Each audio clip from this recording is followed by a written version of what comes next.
Welcome back to the top news channel RF Update. If you find my video useful, don't forget to click like and subscribe. EU civil war, VDL faces a serious crisis. Perfect, this sovereignty struggle is just getting started, according to one of Europe's most prominent EU scholars.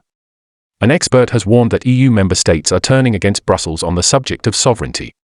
Some readers commented that the EU is making it hard for the UK with the protocol as they do not want any goods coming in through their external borders, so they have all the checks in the Irish Sea.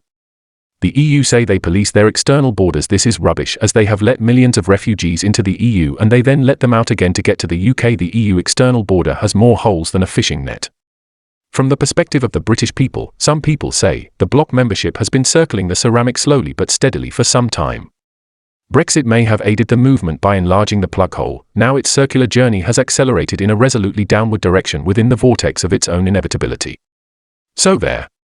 I thought the EU 27 were already sovereign? I guess not if they have to wrestle their back sovereignty from the EU.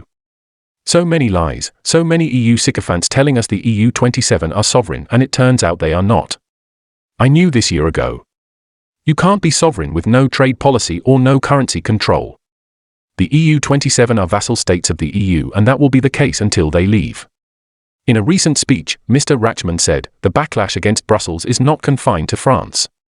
In different forms, it is cropping up all over the EU, from Warsaw to Budapest to the German Constitutional Court in Karlsruhe. The supremacy of EU law, a principle established in the 1960s that is fundamental to the European project, is increasingly under challenge. On the other hand, Mr. Orr described the criticism as right on in a tweet. Mr. Barnier's comments on French sovereignty and immigration have been noted in the comment piece. Ex-Brexit seems to have contradicted his own statements made during negotiations with the EU.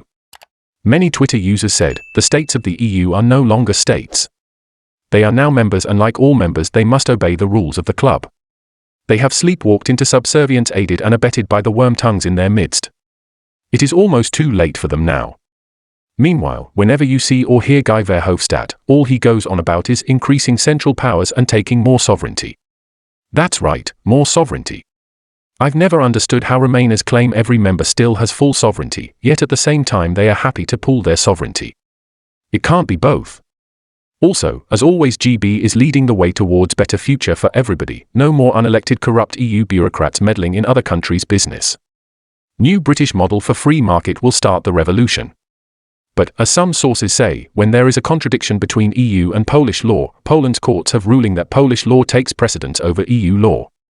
A direct threat to the unity of the European legal system, according to European Commission President Ursula von der Leyen.